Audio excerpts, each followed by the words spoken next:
Marichyasana B. All right, that's what we're talking about today. It's pronounced Marichyasana B. Marichyasana B.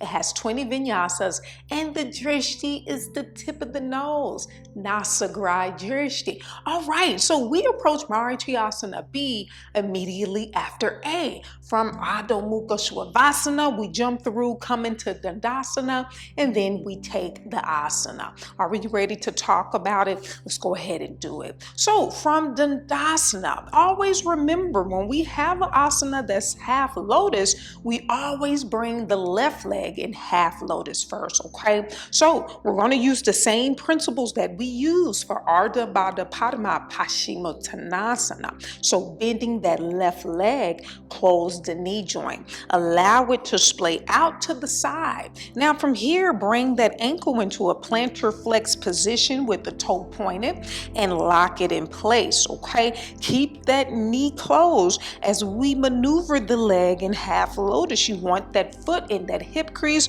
and you want that heel on the lower right side of the abdomen, okay? Depending on the hip flexibility, the knee will be pointed down towards the mat, and it will float or it might not. Mine still floats slightly. It just depends on the day and how my hips feel. Now from here, we're going to bend this right leg as we would if we were in Marichyasana A. So I like to lean back into the side slightly as I bring my foot in place, okay? Bringing the foot in place, you still want that foot to the outside edge of the hip. Don't have the leg that's in half lotus too far out to the side. Start to draw it towards the middle, and I know that that works for me because wherever my knee is pointed is where my body goes, okay? Now, when we get here, if this is excruciating to your knee and to your hip and to your ankle, and you literally cannot take it, I want you to come out of this asana and just modify bringing the heel to the right hip or under the right glute, okay? And then stay here, stand tall, or we can hinge and then we can bind, okay? Whatever feels good to you. But if it's not excruciating and it's just challenging, meaning things are opening up but you're not in any pain, I suggest we stay here, sit tall for 5 breaths, get the feeling of this leg in half lotus, and then come out of it. Bring the heel under the glute and then hinge forward and bind, okay? So it's almost like we're knocking out 2 birds in 1 stone. We're doing the asana still modified, but we still kept the knee in half lotus for 5 breaths.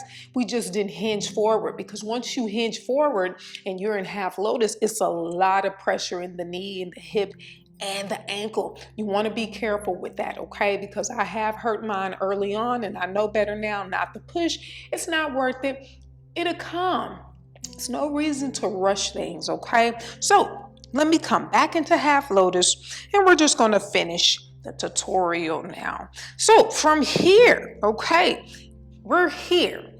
What I like to do is hinge at the waist. 2 things are happening. I'm coming forward, but my hips are going back, okay? So as I come forward, bring my arms to a T, I can internally rotate this shoulder by bringing the thumb down and attempt to bind. Now, if you're here, okay, it's a lot of shoulder, chest, and back tightness, okay? And over time, it will open up. But if you can wrap, place that hand on the lower back and internally rotate the left arm and find the left wrist, okay? If you find the left wrist, go ahead and grasp it. If you can't grasp it, clasp onto the fingers. If you can't find the fingers, just do your best to keep the hands on the lower back. Once you find wherever you're going to be in that bind, I want you to hinge forward, fold, drawing the chin down towards the mat, okay?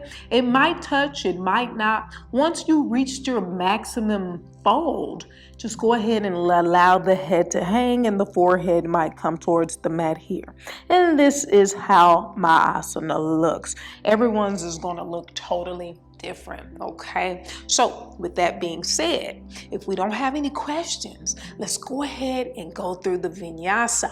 Make sure that you put your questions below. I'm excited to hear what you all have to say, okay? Let me fix my shorts here.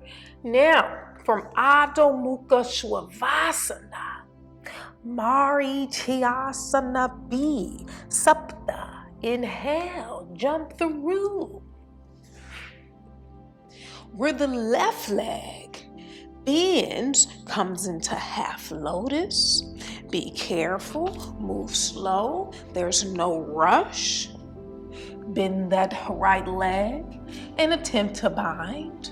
Astau Exhale, fold for 1, 2, 3, 4, and 5. Nava Inhale, look up and lengthen. Exhale here. Dasa Inhale, pick it up. Ekadasa Exhale, jump it back. Duadasa Inhale, Urdhva Mukha Svanasana.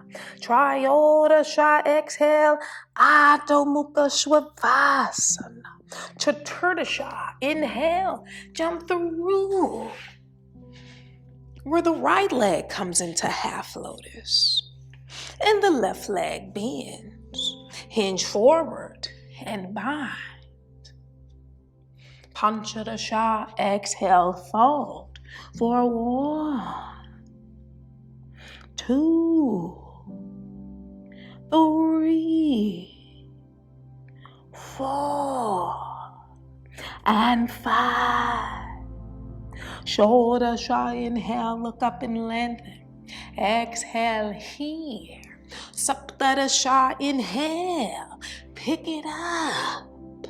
Astaudasa Exhale, jump it back.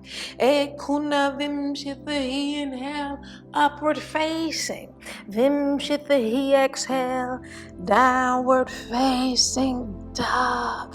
Beautiful. I hope that you enjoyed this tutorial. Have you gotten Kino's book? We are doing this together. I hope you all are enjoying it. We're going to have primary. We're almost there. And we're going to do a practice, adding on the standing sequence and the seated sequence, everything we've learned thus far, and it's going to be a good time. I'll see you all on another day.